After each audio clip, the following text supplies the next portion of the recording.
Viewers, हम तैयारी कर रहे हैं 10वीं विज्ञान विषय की। तो 10वीं की त्रैमासिक एग्जाम चल रही है और विज्ञान विषय में जो जो भी महत्वपूर्ण प्रश्न है जो आपके एग्जाम में आने की पूरी संभावना है, उन प्रश्नों को आज हम तैयार करेंगे। तो शुरू करते हैं। पहला प्रश्न है, दवा की बोतल अधिकांशतः रंगीन क्यों होती है? दवा की बोतल अधिकांश रंगीन होती क्यों? तो इसका उत्तर है, दवा की बोतल अधिकांशतः रंगीन होती है क्योंकि दवाएं प्रकाश की उपस्थिति में ऑक्सीकृत हो जाती है। ठीक है, प्रकाश की उपस्थिति में ऑक्सीकृत हो जाती है और विषैली हो जाती है, अतः इसे रोकने हेतु दवाओं की बोतल रंगीन रखते हैं। तो दवाएं जो होती है प्रकाश की उपस्थिति में ऑक्सीकृत हो जाती है और उससे वह विषैली हो जाती है, अतः इसे रोकने हेतु दवाओं की बोतल रंगीन रखते हैं। इसके बाद अगला प्रश्न है, अम्ल का जलीय विलयन क्यों विद्युत का चालन करता है? अम्ल का जलीय विलयन क्यों विद्युत का चालन करता है? तो इसका उत्तर है, अम्ल का जलीय विलयन में हाइड्रोजन आयन H+ उत्पन्न होते हैं जो विद्युत के वाहक होते हैं, इस कारण वे विद्युत का चालन करते हैं।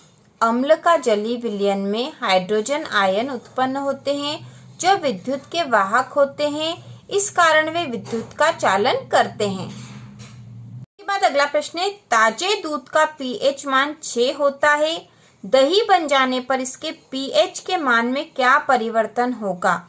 तो इसका उत्तर है, दही बन जाने पर दूध का pH मान घट जाएगा क्योंकि दही में अम्ल होता है, जिससे दूध में हाइड्रोजन आयनों H+ का सांद्रण बढ़ जाएगा। ताजे दूध का pH का मान 6 होता है, दही बन जाने पर इसके pH के मान में क्या परिवर्तन होगा? तो उत्तर है, दही बन जाने पर दूध का pH मान घट जाएगा, मतलब कम हो जाएगा, क्योंकि दही में अम्ल होता है जिससे दूध में हाइड्रोजन आयनों का सांद्रण बढ़ जाएगा। इसके बाद अगला प्रश्न है, धातु और अधातु में अंतर। तो पहला अंतर है, धातु में हम लिखेंगे अपचायक होती है जबकि अधातु उपचायक होती है। दूसरा अंतर है, धातु में इसके ऑक्साइड क्षारीय होते हैं जबकि अधातु में इसके ऑक्साइड अम्लीय या उदासीन होते हैं। तीसरा अंतर है, ये अम्लों से अभिक्रिया करके प्राय हाइड्रोजन विस्थापित करती है जबकि अधातु अम्लों से अभिक्रिया नहीं करती। इसके बाद अगला प्रश्न है, श्वसन को ऊष्माक्षेपी अभिक्रिया क्यों कहते हैं? तो इसका उत्तर है, श्वसन की क्रिया में भोज्य पदार्थों के ऑक्सीकरण के कारण ऊर्जा प्राप्त होती है जिसका उपयोग जीव अपनी विभिन्न जैविक क्रियाओं में करते हैं, इस कारण श्वसन को ऊष्माक्षेपी अभिक्रिया कहते हैं। इसके बाद जो अगला प्रश्न है, एग्जाम में आने की पूरी संभावना है, प्रकाश संश्लेषण क्या है? समीकरण सहित लिखिए। तो इसका उत्तर होगा, प्रकाश संश्लेषण एक उपचयी क्रिया है जिसके द्वारा हरे पौधे सूर्य के प्रकाश तथा पर्णहरिम की उपस्थिति में जल और कार्बन डाइऑक्साइड से मिलकर कार्बोहाइड्रेट बनाते हैं और ऑक्सीजन गैस उत्पाद के रूप में निकलती है। प्रकाश संश्लेषण एक उपचयी क्रिया है जिसके द्वारा हरे पौधे सूर्य के प्रकाश तथा पर्णहरिम की उपस्थिति में जल और कार्बन डाइऑक्साइड से मिलकर कार्बोहाइड्रेट बनाते हैं और ऑक्सीजन गैस उत्पाद के रूप में निकलती है। तो इसका सूत्र है, जो समीकरण है वह है 6CO2 धन 12 H2O और यहाँ पर ऊपर हम लिखेंगे क्लोरोफिल और यहाँ नीचे लिखा सूर्य का प्रकाश। ठीक है, क्लोरोफिल और सूर्य के प्रकाश की उपस्थिति में ये अभिक्रिया होती है और इससे बनता है ग्लूकोज, जिसका सूत्र है C6H12O6 धन 6O2 धन 6H2O। इसके बाद अगला प्रश्न है, पौधों के लिए वाष्पोत्सर्जन क्यों आवश्यक है? तो इसका उत्तर होगा, वाष्पोत्सर्जन का महत्व पहला है, इसके द्वारा पौधों में उपस्थित अतिरिक्त जल की मात्रा को वाष्प के रूप में उत्सर्जित कर दिया जाता है, इससे पौधों में जल का नियमन होता है।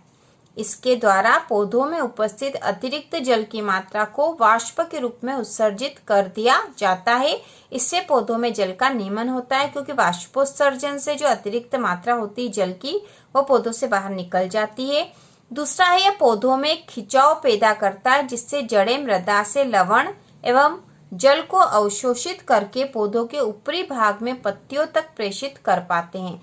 तो ये दो आवश्यक कारण है जिसके कारण के पौधों में वाष्पोत्सर्जन आवश्यक होता है। पहला है कि इसके द्वारा पौधों में उपस्थित अतिरिक्त जल की मात्रा को वाष्प के रूप में उत्सर्जित कर दिया जाता है और इससे पौधों में जल का नियमन हो जाता है। और दूसरा कारण है या दूसरी आवश्यकता यह है कि यह पौधों में खिंचाव पैदा करता है, जिससे जड़ें मृदा से लवण एवं जल को अवशोषित करके पौधों के ऊपरी भाग में पत्तियों तक प्रेषित कर पाते हैं। इसके बाद अगला प्रश्न है, धमनियों की तुलना में शिराओं में पतली दीवारें क्यों होती है? धमनियों की तुलना में शिराओं में, ठीक है, प्रश्न है धमनियों की तुलना में शिराओं में पतली दीवारें क्यों होती है? और या फिर आ सकता है धमनी व शिरा में अंतर। तो इसका हम उत्तर लिखेंगे, धमनियों में रक्त का प्रवाह हृदय से शरीर के विभिन्न भागों को अधिक दबाव के साथ होता है। यह शुद्ध रक्त का परिवहन करती है, जबकि शिराओं में रक्त शरीर के विभिन्न भागों से हृदय में एकत्रित होता है, जिसमें कोई अधिक दबाव नहीं होता। इसलिए शिराओं की दीवारें धमनियों की अपेक्षा पतली होती है। फिर से देख लेंगे, धमनियों में रक्त का प्रवाह हृदय से शरीर के विभिन्न भागों को अधिक दबाव के साथ होता है। यह शुद्ध रक्त का परिवहन करती है, जबकि शिराओं में रक्त शरीर के विभिन्न भागों से हृदय में एकत्रित होता है, जिसमें कोई अधिक दबाव नहीं होता है। इसलिए शिराओं की दीवारें धमनियों की अपेक्षा पतली होती है। बाद अगला प्रश्न है, अंतर वाला वास्तविक प्रतिबिंब और आभासी प्रतिबिंब में अंतर लिखिए। ठीक है, वास्तविक प्रतिबिंब और आभासी प्रतिबिंब में हमें अंतर बताने वाला है। तो ये उत्तर है इसका, वास्तविक प्रतिबिंब और आभासी प्रतिबिंब में अंतर। तो पहला अंतर है इसमें प्रकाश की किरणें परावर्तन या अपवर्तन के बाद वास्तव में एक बिंदु पर मिलती है। वास्तविक प्रतिबिंब में इसमें प्रकाश की किरणें परावर्तन या अपवर्तन के बाद वास्तव में एक बिंदु पर मिलती है, जबकि आभासी प्रतिबिंब में हम लिखेंगे प्रकाश की किरणें परावर्तन या अपवर्तन के बाद पीछे बढ़ाने पर एक बिंदु पर मिलती है। प्रकाश की किरणें परावर्तन या अपवर्तन के बाद पीछे बढ़ाने पर एक बिंदु पर मिलती है। दूसरा अंतर है, यह सदैव उल्टे बनते हैं। वास्तविक प्रतिबिंब में हम लिखेंगे यह सदैव उल्टे बनते हैं, जबकि आभासी प्रतिबिंब यह सदैव सीधे बनते हैं। इसके बाद तीसरा अंतर है, वास्तविक प्रतिबिंब में इन्हें पर्दे पर लिया जा सकता है, जबकि आभासी प्रतिबिंब इन्हें पर्दे पर नहीं लिया जा सकता। इसके बाद वास्तविक प्रतिबिंब ये दर्पण के आगे बनते हैं, जबकि आभासी प्रतिबिंब में ये दर्पण के पीछे बनते हैं। इसके बाद अगला प्रश्न है, गोलीय दर्पण किसे कहते हैं? गोलीय दर्पण के प्रकार बताइए। ठीक है, गोलीय दर्पण किसे कहते हैं और इसके प्रकार। तो इसका उत्तर है, वे दर्पण जिनका परावर्तक तल गोलीय होता है। वे दर्पण जिनका परावर्तक तल गोलीय होता है उन्हें गोलीय दर्पण कहते हैं। ये दो प्रकार के होते हैं। तो वे दर्पण जिनका परावर्तक तल गोलीय होता है उन्हें गोलीय दर्पण कहते हैं और ये दो प्रकार के होते हैं। पहला है अवतल दर्पण और दूसरा है उत्तल दर्पण। इसके बाद अगला प्रश्न है, ग्रह क्यों नहीं टिमटिमाते हैं? तो इस तरह के प्रश्न एग्जाम में आ सकते हैं।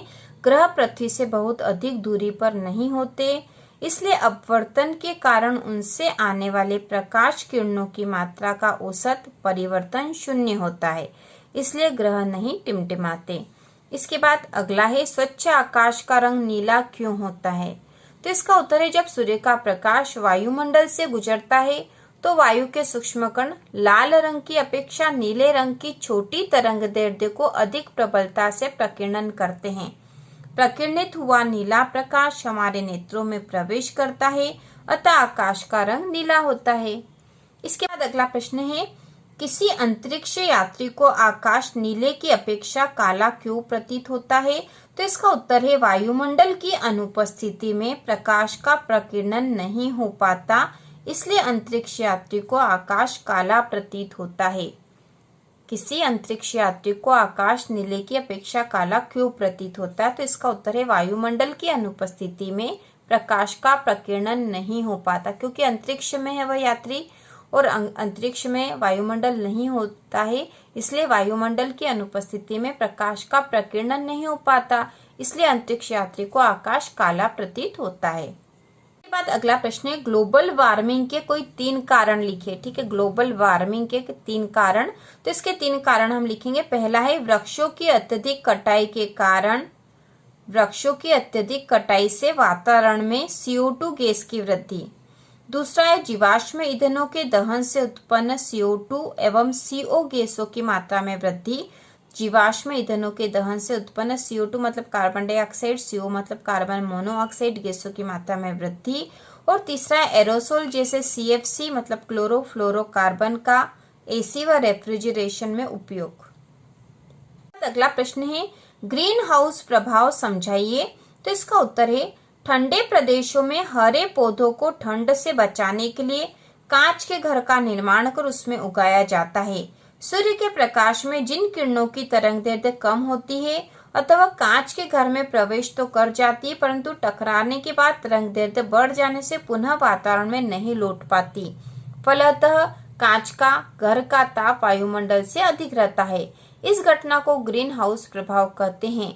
पर्यावरण में CO2 मतलब कार्बन डाइऑक्साइड, मीथेन इत्यादि गैसें यही कार्य करके पृथ्वी के ताप में वृद्धि करती है।